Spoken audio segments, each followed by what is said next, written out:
네, 영화 즐겁게 감상하셨습니까? 네, 영화가 뭐 좀 어두운 내용을 다루고 있어서 좀 이제 우리 마음이 좀 어두운 측면도 있는데요. 또 끝에는 굉장히 힐링을 주는 부분도 있었고, 또 오늘 아름다운 감독님과 또 배우분 모셔서 이야기 나눌 거니까 관객과의 대화는 조금 즐거운 분위기에서 네, 화기애애하게 수다 떨듯이 그렇게 진행했으면 좋겠습니다. 감독님 지금 준비되셨나요? 네, 그럼 두 분 우혜성 감독님과 윤다경 씨를 모시겠습니다. 큰 박수로 맞아주십시오.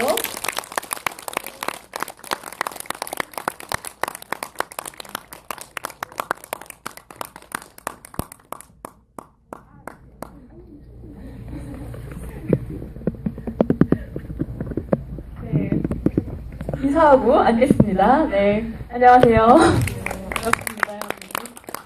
윤다경 씨 앉아서 얘기를 진행해 보도록 하겠습니다. 네, 오늘 뭐 늦은 밤에 이렇게 많은 분들이 또 관객과의 대화를 기대하시면서 영화를 봐주셨는데요. 먼저 두 분께 이 영화를 만들게 되신 계기, 그리고 또 출연하게 되신 계기에 대해서 먼저 여쭤볼게요. 네, 안녕하세요. 배우입니다. 네. 일단 영화를 만들게 된 계기는, 좀 친구들이랑 결혼을 했고, 아이를 낳고 이러던 와중에, 어머니가 되는 건 무엇일까? 우리 어머니들은 어떤 모습이었나? 뭐 이런 토론을 하다가 영화를, 처음 시나리오를 쓰게 됐어요. 그리고 또 출연을 하게 됐습니다. 네, 윤다경 씨 정희 역을 맡아주셨죠? 저는 다우더 영화를 시나리오를 먼저 읽어봤어요. 근데 저한테는 되게 신선했고요. 그리고 저도 이제 저희 친구들이나 그리고 또 저희 그 자매들하고 같이 얘기를 할 때 부모가 되기 전에 부모가 내가 어떤 부모가 될 것인가, 또는 내가 엄마가 되더라도 난 어떤 엄마가 될까라는 것에 대한 어떤 고민이 좀 있고 결혼을 해야 되지 않을까? 이런 얘기들을 저희들끼리 되게 많이 했었거든요. 그런 점에서 다우더는 제가 어떤 결혼에 대해서, 그리고 엄마에 대해서, 그리고 이 세상에서 내가 딸로서 살아가는 것에 대해서 좀 많은 질문들을 바라볼 수 있고, 그런 것들에 대해서 이야기해 볼 수 있는 그런 영화라서요. 너무 재밌었어요, 시나리오가요. 네, 그래서 출연하게 됐고, 그리고 고혜성 감독님이 저한테 또 주셨던 역할이 그런 부분에 대해서 감독님의 이야기를 정말 얘기할 수 있는 역이라서 기꺼이 같이 하고 싶었습니다. 네, 실질적으로 이제 힐러의 역할을 이 영화에서 담당하시기 때문에 약간의 부담감도 있지만 굉장히 또 따뜻한 마음으로 영화를 촬영하실 수 있었을 거라고 생각이 듭니다. 네, 뭐 관객과의 대화 많은 분들이 지금 여러 가지 질문들을 갖고 계실 텐데요. 한번 질문 있으신 분은 손을 들어서 표해 주시면 저희가 바로 네, 마이크를 넘겨드리겠습니다. 여기 제일 먼저 손을 드신 남성분께.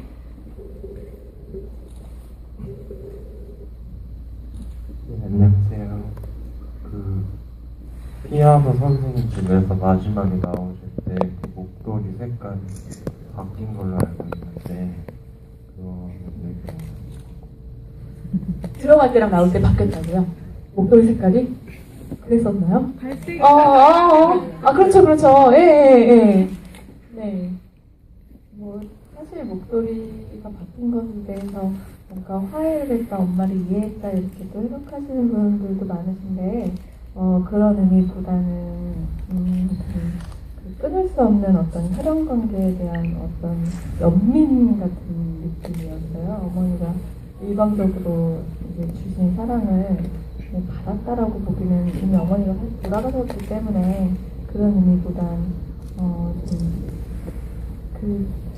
참 끊을 수 없는 이 관계에 대한 뭔가 뭐 그런 아련함 같은 거, 그런 의미였으면 했어요.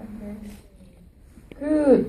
감독님이 지금 세 번째 장편이신데요. 요술 그리고 복숭아나무에 이어서 세 번째 장편이신 것 같은데, 그 요술에서도 이렇게 빨간색 목도리 들고 나오는 장면이 있고, 이 영화에서도 계속해서 이제 목도리 색깔이 바뀌면서 들고 나오는데, 그게 감독님 약간 그 패션 스타일이신 건가요?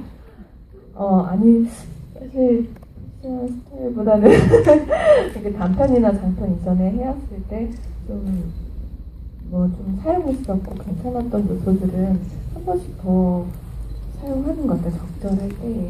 네, 그래서 제 영화를 보신 분도 있고 안 보신 분도 있으시겠지만 반복되는 것들이 약간 있다는 것들은 아실 거예요. 네. 반복되는 것들 때문에 또 감독님 영화에서 계속 그런 요소들을 찾게 되는 것 같습니다. 그래서 그 중에 저는 한 가지가 이번 작품 보면서도 전작들에서 워낙 그 스릴러적인 요소를 한 번씩 넣으셨거든요. 그래서 이번 영화에서도 있을까 했는데 정말 또 있더라고요. 네, 그런 장르 영화를 좀 좋아하시는 편인가요? 아니요, 저는 무서워서 잘 못 보는 편이고요. 저는 사실 굉장히 제가 만드는 거랑 반대되는 로맨틱 코미디 이런 거 좋아합니다. 네. 그런데 뭔가 가장 두려워하는 거, 공포 영화를 못 보는 거는 공포심이 많아서 못 보는 거잖아요. 어떻게 보면 그 공포심이 영화에 좀 드러나는 것 같아요. 제가 가장 두려워하는 것들에 대한 것이 사실 표현이 잘 되는 것 같습니다. 네. 여기 앞에 앉아 계신 남성부 먼저 드릴게요.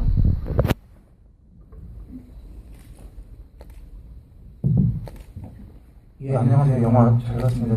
감독님 영화 정신없는데 다 봤는데 그냥 되게 광원을 되게 따스한 느낌들을 쓰시는 것 같고 분위기 되게 좋았고요.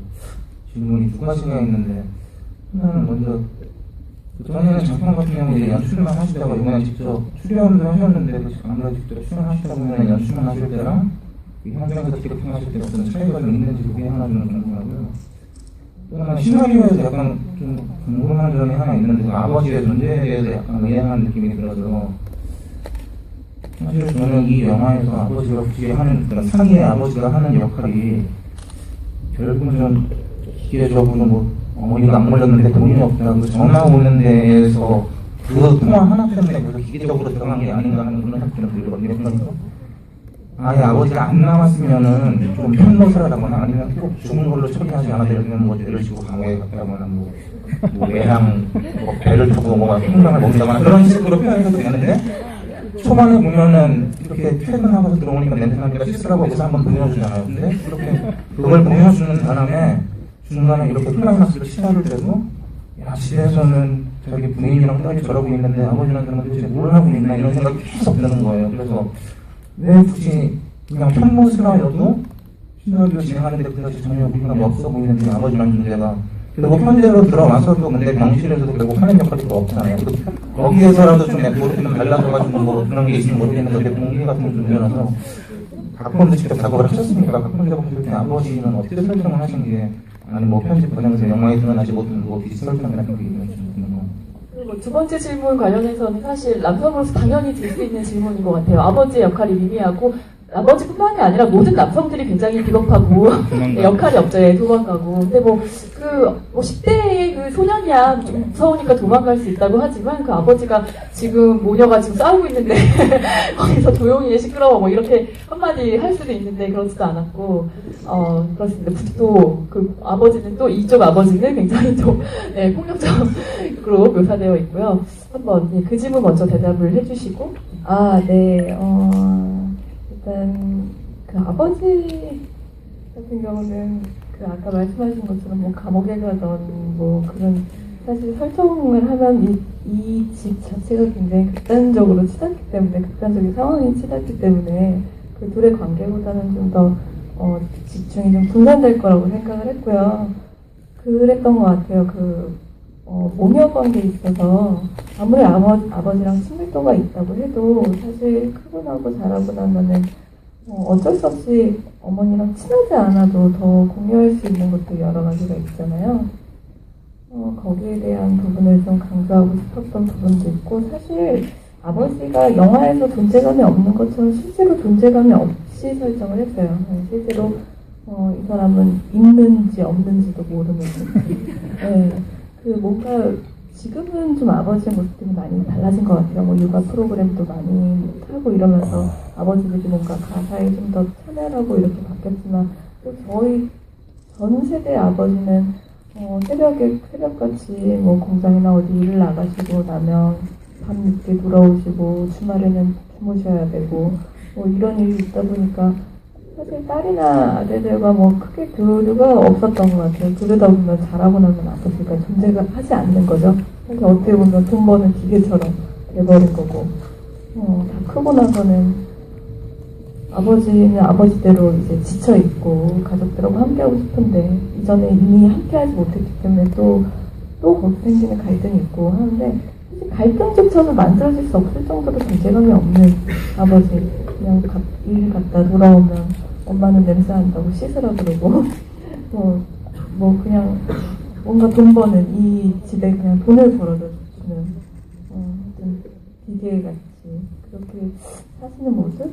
근데 그게 조금 더 강조가 될 경우에는 이 관계, 정말 보여줘야 되는 이 관계나 갈등에 대해서 조금 분산되지 않을까 싶어서 아버지는 해피하고 집에서 사실 뭐 가장이지만 가장 역할을 전혀 못하고 있는 거죠. 네, 어머니가 모든 주고 독권을 갖고 있고 아버지는 돈을 못 벌어오니까 너는 이렇게 안 살았으면 좋겠고 나처럼 너희 아빠 같은 사람 만나서 이러지 않았으면 좋겠고 뭐 이런 것들 여러 가지 봤을 때 아버지는 존재하지 않고 회피하고 또 끝까지 딸한테 전화해서도 돈이 없다고 얘기하고 그러니까 굉장히 비굴한 거죠. 어찌 보면 그 관계에 전혀 뭔가 도움이 안 되는 있는지 없는지 모르는 뭐 그런 것들을 좀 보여주고 싶어서 대사를 하시다가도 그냥 뒤돌아서셔서 그 창문에 다가가는 그 모습, 뭔가 그 초라한 모습, 그런 것들로 사실 짧게 붙여줬고요. 그런 게 조금 더 보였을 때는 모녀 얘기보다는 좀 어떤 무너지는 한 가정의 모습으로 조금 더 커지기 때문에 둘의 심리극에 좀 더 집중하고 싶었어요. 둘 관계에 대해서. 그리고 뭐 여러 가지 뭐 그런 생각들을 하면서 시나리오에서 그 남성들의 존재가 굉장히 미미해졌습니다. 네.